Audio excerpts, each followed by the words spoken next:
Salam. Yenidən YouTube çəkirəm və sizlərlə yenidən görüşdüyümüz üçün çox xoşbəxtəm.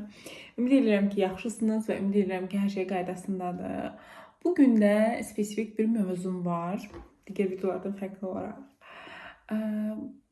Əslində müşahidə etdiyim qədər bu mövzu cəmiyyəti çox narahat edir, cəmiyyətdəki insanlara çox təsir edir ki, normal olaraq hər bir insanın da məncə həyatında yaşadığı situasiyadır bu. Hansı ki, nəzərə alsaq ki, digər cəmiyyətlərdən daha stresli bir cəmiyyətdə, daha qaçaqaçlı bir cəmiyyətdə yaşayırıq. Məncə bu normaldır.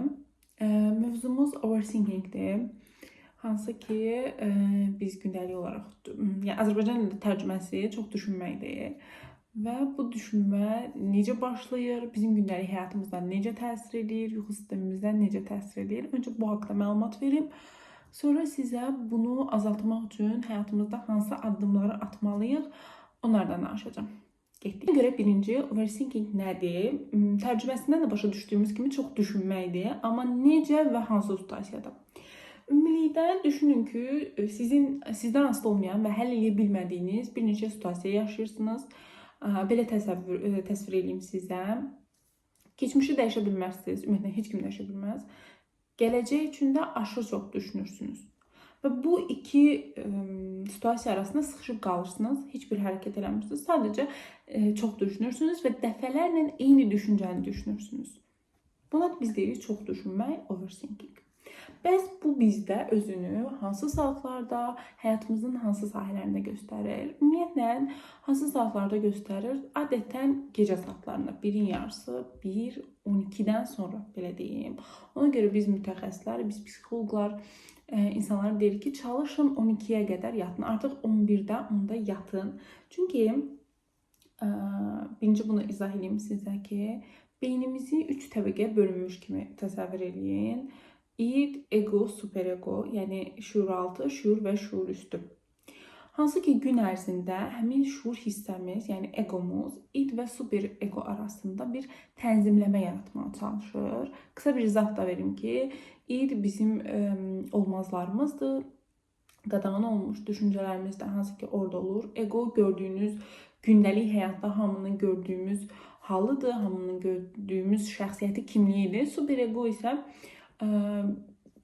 cəmiyyət qanunları, ailə icazələri, nə olar, nə olmaz, ona bizə icazə verən bir hissədir. Və gündəlik həyatımızda gecəyə qədər həmin ego, superego və id arasında tənzimləmə yaratmağa çalışır ki, nə olar, necə davranmalısan, sənin kimliyinə bu uyğundurmu, şəxsiyyətinə bu uyğundurmu? Amma gecə saatlarında artıq o ego, belə bədii təsvir edeyim sizə, əlini superegodan və iddən çəkir tamamilə. Ona görə gecə saat 12-dən sonra, ümumiyyətlə gecə saatlarında bizim şuuraltı düşüncələrimiz üzə çıxır, olmazlarımız üzə çıxır, etməməmiz gərəkən şeyləri eləyirik. Belə izah edeyim sizə. Hansı ki, qadağan olmuş düşüncələrimiz, yəni bizim özümüzə qadağan elədiyimiz düşüncələrimiz üzə çıxır. Belə. Və ona görə də həmin o saatlarda bizim çox düşünməyimiz mümkündür. Bəs overthinkingin, ümumiyyətlə bunu deyim ki, overthinking hər kəsdə olur normal olaraq. Amma bunun daha ağır versiyasının olma səbəbləri nələrdir? Birinci, perfeksionalizmdir. Təbii ki, perfeksionalizmin yaranma səbəbləri də var. İstəsəniz bunun üçün ayrıca bir video çəkərəm. Bunu komment hissəsinə yazarsınız fikirlərinizi. İkincisi, aşırı çox məsuliyyət hissinin olmağı. Üçüncüsü, uşaqlıq travmalarımız, məlum məsələ. Dördüncü hissədə dayanır tərk edilmə qorxusu, daha sonra aşırı özünə inamın aşağı olmağı və s. Təbii ki, məsləhətdir ki, əgər overthinkinglə əziyyət çəkirsinizsə, bunun səbəbini tapıb, birinci onu analiz edəsiniz. Mənim sizə indi verəcəyim texnikalar adətən həmin situasiya üçün, yəni bu dəqiqə düşünürəm və onu bu dəqiqə tətbiq edə bilərəm. Amma ümumilikdə bundan aşırı çox əziyyət çəkirsinizsə, bunun səbəbini tapmaq daha məsləhətdir ki, kökü gedib hara çıxır, onu həll edib, sonra məsələn bu texnikalarda istifadə etmək olur.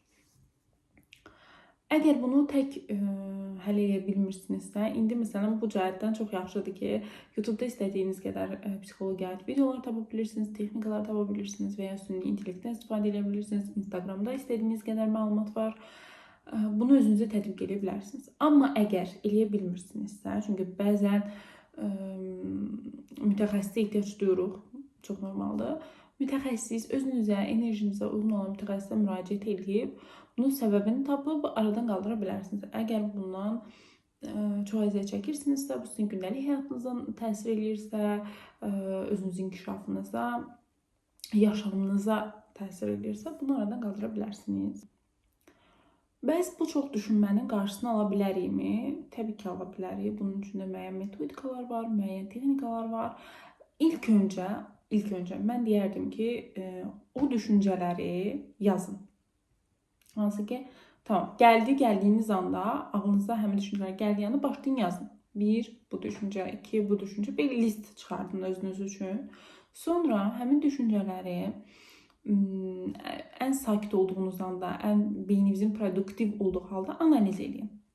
Birinci düşüncə məsəl üçün, mən bu düşüncə üçün nə edə bilərəm? Necə bir hərəkət göstərir? Məndən asılı səbəbi var, yoxsa məndən asılı olmayan bir səbəbdirmi? Nə isə eləyə bilərəm, yoxsa nə isə eləyə bilmərəm? Bunları analiz edin bu şəkildə. Daha sonra həmin məsələn birinci düşüncəni yazdınız, düzdür və səbəb sizdən asılıdır. Artıq orada özümüzü bir sokratik sorğulama eləyirik. Ən pis nə ola bilər? Ən yaxşı nə ola bilər? Və ən pis halda olduğu, ən pis halı baş verdiyi halda mən nə edəcəm? Ən yaxşı hal baş verdiyi halda mən nə edəcəm? Nə reaksiya verəcəm və nə edə bilərəm?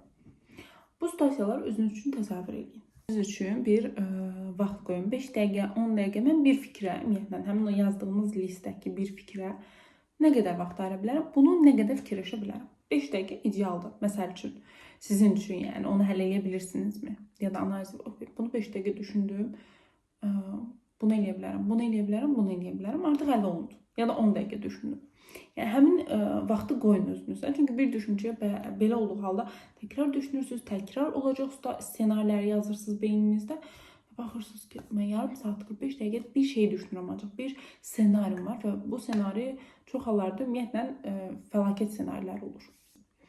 Belə sizinlə bir videonun sonuna da gəldik. Ümid edirəm ki, buradan sizə bol məlumat, praktika və pozitiv enerji ötürə bildim. Növbəti videolarda görüşərik.